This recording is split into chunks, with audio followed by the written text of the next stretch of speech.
Bonjour à tous, c'est le Dr Walid Mekidem et aujourd'hui on va parler d'amlodipine, un médicament que vous connaissez peut-être, qui est souvent utilisé dans l'hypertension artérielle.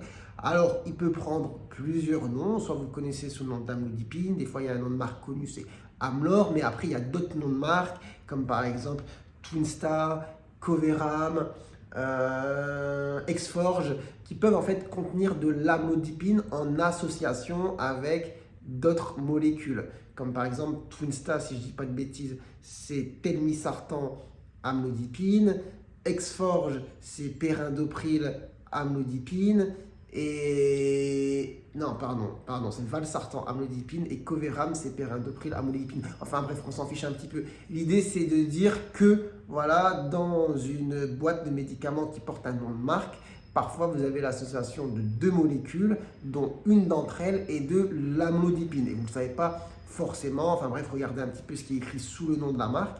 Et du coup, dans cette vidéo, on va revenir sur cette molécule, l'amlodipine, à quoi ça sert et quels sont aussi les effets indésirables, on va dire, les plus fréquents à connaître, histoire de se dire, ok, je ne suis pas surpris, je ne suis pas inquiet, ça peut être juste temporaire le temps de l'initiation du traitement, et soit ça part, tant mieux, soit ça me gêne vraiment, ça part pas, et du coup, je revois mon médecin et on voit pour faire une modification des traitements, parce que l'hypertension artérielle est un problème de santé chronique qui, avec le temps, peut amener à avoir des accidents cardiovasculaires. Et nous, on veut éviter. L'idée, c'est de se dire, bon, c'est pas parce que ce médicament n'a pas trop fonctionné ou qui m'a procuré certains effets indésirables que j'arrête et je prends le risque au long cours d'avoir faire un AVC, infarctus, d'avoir des problèmes d'insuffisance rénale, d'avoir des problèmes d'artériopathie au niveau des jambes. Soit on modifie les doses, soit on change de molécule. L'idée, un petit peu,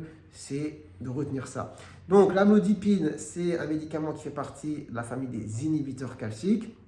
Ça inhibe en fait l'entrée de calcium dans les cellules musculaires des gros tuyaux artères, donc on parle de muscles lisses, et du coup ça va diminuer la contraction et augmenter la relaxation. En gros, tout simplement, ça relâche un peu la tuyauterie, ça permet d'avoir un phénomène de vasodilatation, le sang en gros passe mieux, il y a moins de pression, on diminue tout simplement la pression artérielle.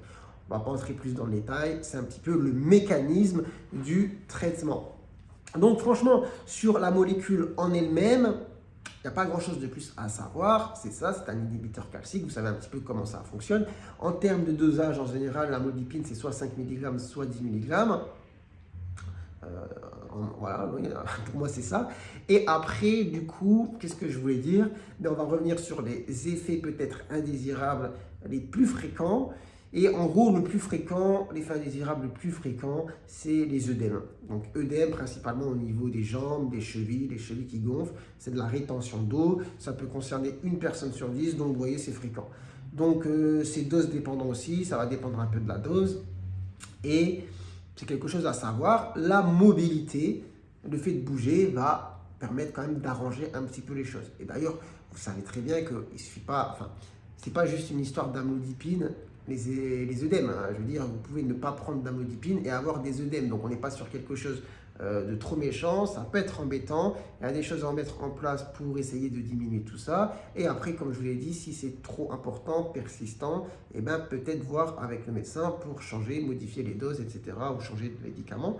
Mais s'il y a quelque chose à savoir, c'est que les œdèmes, c'est assez fréquent. Il ne faut pas trop vous en inquiéter, mais notifiez-le justement à votre médecin pour voir un petit peu ce que vous pouvez faire et est-ce que voilà, ça passe. Alors attendez, j'avais noté quelque chose. Non, j'avais rien noté spécial en fait par rapport aux œdèmes. Donc voilà, à retenir.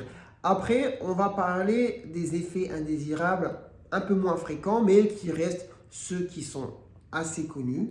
Donc pareil, si vous avez ça après la prise et l'initiation du traitement, il faut le savoir, ne vous inquiétez pas, mais vous savez que c'est potentiellement lié au traitement. Alors on a les flushs. Les flushs, c'est quoi? C'est les rougeurs, en fait, le fait de rougir tout simplement, mais ça persiste au niveau du visage et du cou.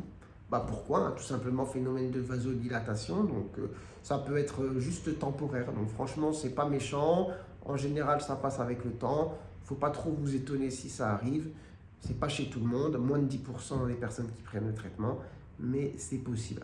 Après, un autre effet indésirable qui va concerner en gros entre 1 à 10 personnes sur 100, donc moins de 10%, on peut avoir un peu les maux de ventre et les nausées. On peut avoir la fatigue, sensation de vertige. Et qu'est-ce que je voulais dire? Attendez, je réfléchis un petit peu. Bah non, j'avais pris des notes, hein. Les petits points rouges sur la peau, c'est aussi possible. Et après, ce sur quoi je voulais revenir, ah oui, les maux de tête, les céphalées, donc céphalées de tension. Donc j'avais aussi fait une vidéo sur céphalées de tension vs migraine, c'est quoi un petit peu la différence. Je vous invite à la voir, je ne vais pas revenir ici dans la vidéo sur ce sujet. Mais en gros, céphalées de tension, c'est vraiment la douleur en barre que vous avez au niveau du front ou au niveau des tempes. Voilà, qui passe plutôt bien avec soit un paracétamol, soit un anti-inflammatoire. Et en général, ça survient quand voilà, on a une grosse journée, on est fatigué, on a été stressé. Bon, là, vous pouvez avoir ce mal de tête un petit peu similaire lié à la prise d'amlodipine. Voilà, c'est quelque chose à savoir. Autre effet, j'en ai pas parlé, c'est vrai, c'est les palpitations. Ça peut être un effet qui peut survenir. Et puis voilà. Après, comme tout traitement, et là, on n'est pas uniquement sur un effet indésirable du traitement de l'amlodipine, mais c'est tous les traitements anti-hypertension. Bah, si c'est un peu trop fort, c'est quoi? Vous imaginez bien la résultante qui peut en découler, bah, c'est des hypotensions, des baisses de tension. Donc, qui dit baisse de tension, un peu fatigué, un peu la tête qui tourne quand on se lève un peu trop vite. Bon, bah ça à voir avec le médecin. Parce que de toute façon, ça pourrait être la même chose avec un autre médicament. Parfois, il suffit juste de baisser un petit peu le traitement. Et puis voilà. Donc, je vais m'arrêter là pour les effets indésirables les plus courants donc, de l'amlodipine. Il faut savoir que peu importe le traitement, on peut trouver des effets indésirables. Après, c'est juste une histoire voilà, de fréquence. Ce n'est pas chez tout le monde, c'est chez certaines personnes. Il faut savoir que en général, comme j'ai cité, les effets indésirables les plus fréquents, ils ne sont pas forcément méchants, mais ils sont gênants.